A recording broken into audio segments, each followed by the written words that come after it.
Think deep, trade smart. This video is presented by Meitou Investing. Hello everyone, welcome back to another Meitou video. Over the past week, Nasdaq was hit by another correction that once again surprised the entire markets. The hot stocks that used to grow so fast are now literally bleeding to death. I wasn't expecting to do another video on the markets after I have talked about how to deal with the volatility of the current markets in my previous video. But after the panic and sorrows from this week's decline, so I think maybe I should make another market analysis. Also, for those of you who haven't subscribed yet, please click the subscribe button down below to show your support. So for today's video, I'm going to start with a quick overview of the current markets and summarize what you can do in response to that. And then, I'm going to share with you a perfect investment opportunity in the current markets under this extreme panic time.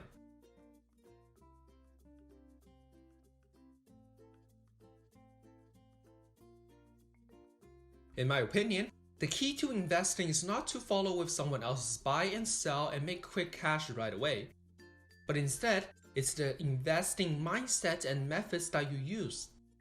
So even though I know some topics may not be as popular at the current time, but because I know this panic time is so crucial for most of you, that's why I have decided to share with you my investment ideas. They may not always be right, but if you listen to it carefully, I can guarantee you can always learn something out from it. Alright, let's start with this past week's correction. There's something I want to share with you so you don't feel panic. While I don't know when this correction will end, I also don't think this pullback will last long. As we have said more than once before, that the trend of the overall stock market in 2021 is still going very strong. In the current economic recovery cycle and the loose monetary environment, the overall stock market driving factors are still stable. So I'm still confident about this year's overall market. I think the correction is going to make the stock market much more healthier than the pre-correction period, both for the stock market as a whole and for us as investors. First of all, let's be clear that it's not often to see that a stock with just a cup of news and can go skyrocketing as we have seen so many times over the past year. There's once a legend said, "You never know who's swimming naked until the tide goes out." Overheated stocks prices are not necessarily a good thing for long-term development of some of the best companies. Now that share prices have come back to their reasonable level, and they now have all these enormous opportunities of economic cycle, they will be more stable. But while I think the markets will recover, different types of stock will definitely recover at different speeds. So I'm not particularly sure the stocks that have been skyrocketing the past year will be able to recover anytime sooner, because given the general trend of asset allocation shift, it's very hard to tell how much the high growth companies will benefit from the economic recovery in the future. The market trend is still moving towards asset allocation to these more traditional and cyclical sectors. So I think we still need some more time to see how those high growth companies move in the market. I think the key to any future rally will be the performance of the SP 500. In my view, these big and major tech companies are very similar to cyclical companies, which they can continue to enjoy the benefits from the recovery. Google, for example, it's a technology company, but its advertising business is also closely linked to the economic cycle. Other major tech companies have mostly followed this pattern. So for other typical cyclical stocks, such as airlines, energy, infrastructure, and etc., are likely to continue to gain momentum in the future. If you still own a bunch of high-growth tech companies, I really suggest you rebalance some of your holdings into more traditional and cyclical sectors, or just major tech companies in general. And there's something we need to keep in mind all the time. It's never too late to do what you think is right. And that's it for the markets. Now let's move on to today's real business. The perfect investment for dealing with the market turbulence.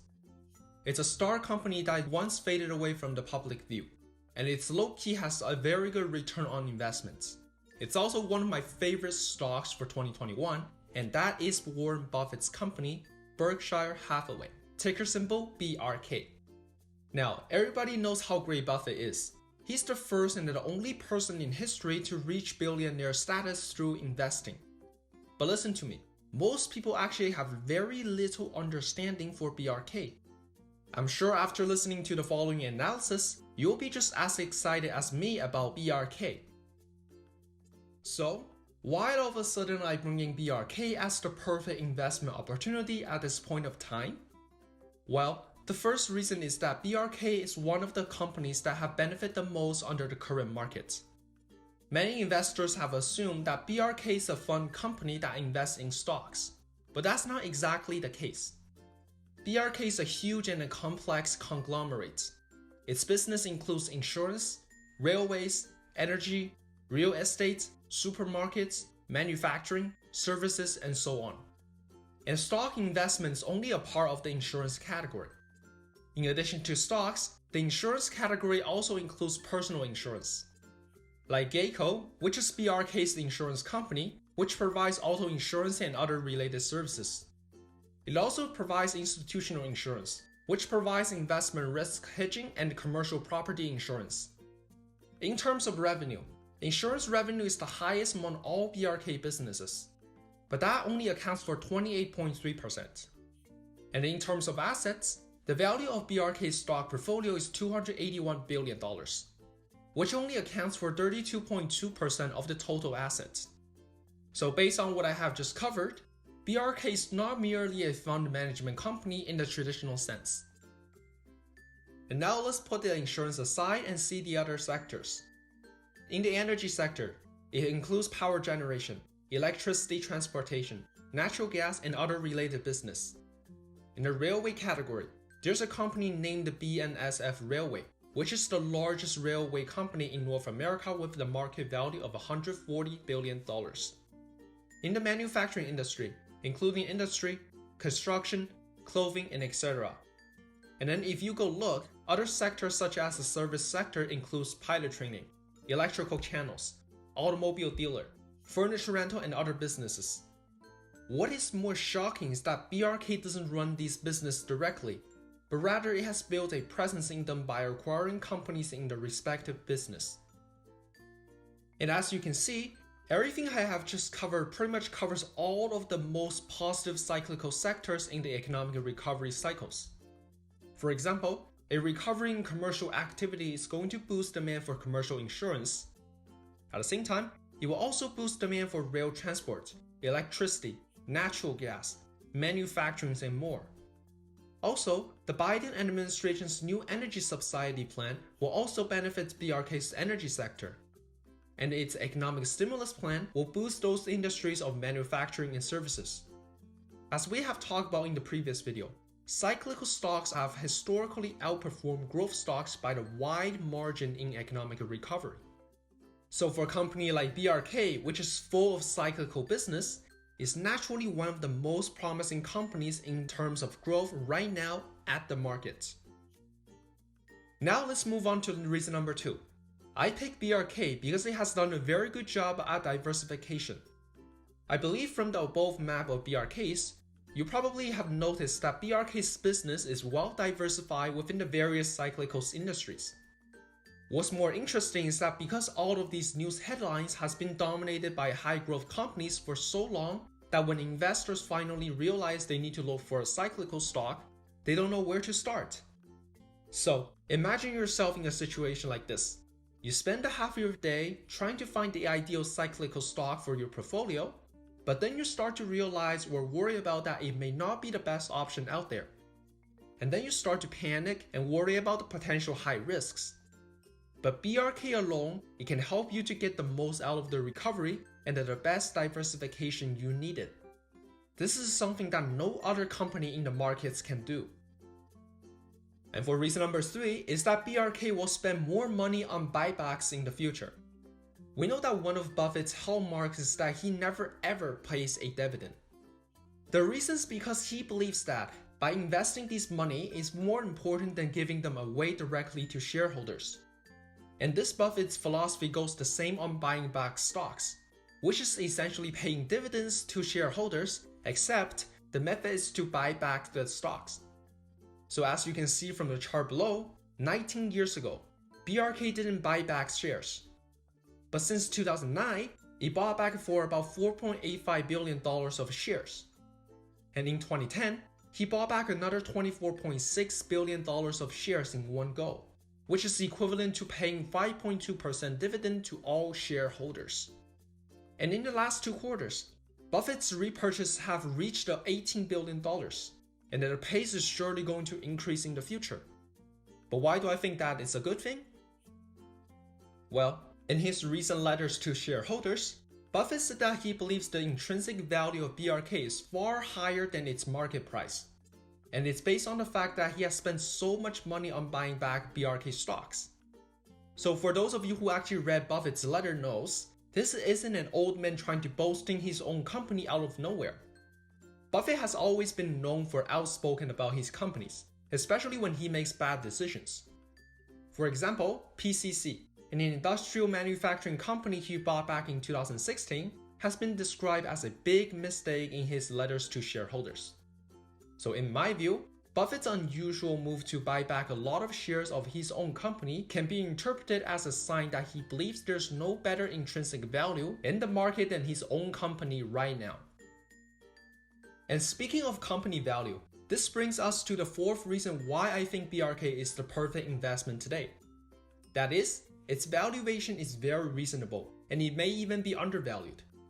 In the concept of value investing, a valuation indicator that is highly valued is the price to book value, which refers to what we usually call the P/B ratio. Right now, the P/B ratio of BRK is currently at 1.31. So what does it mean in terms of this concept? Well, the average P/B ratio for all S&P 500 companies is between 3 and 4. And if you compare BRK to itself, its current P/B ratio is also lower than its historical average of 1.45. As I have mentioned above, BRK tends to outperform most growth stocks in their recovery cycles. Therefore, I think BRK also deserves a higher valuation at this stage, rather than lower than its historical average performance. And now let's move on to number 5. The last reason I picked BRK is that it's highly resistant when the market turns bear.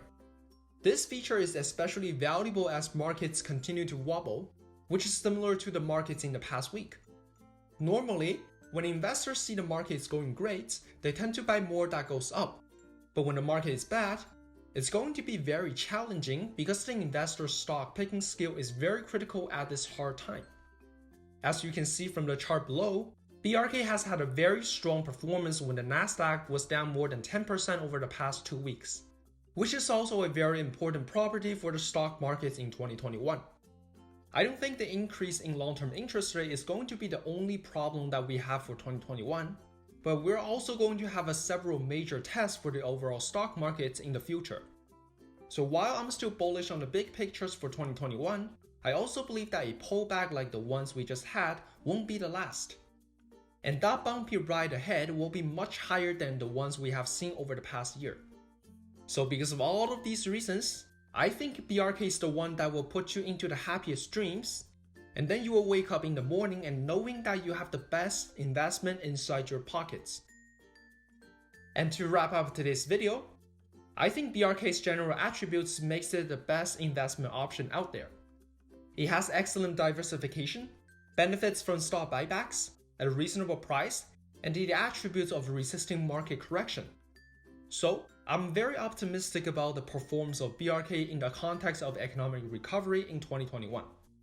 And the last thing I want to remind you is that BRK has 2 classes of stocks, Class A and Class B.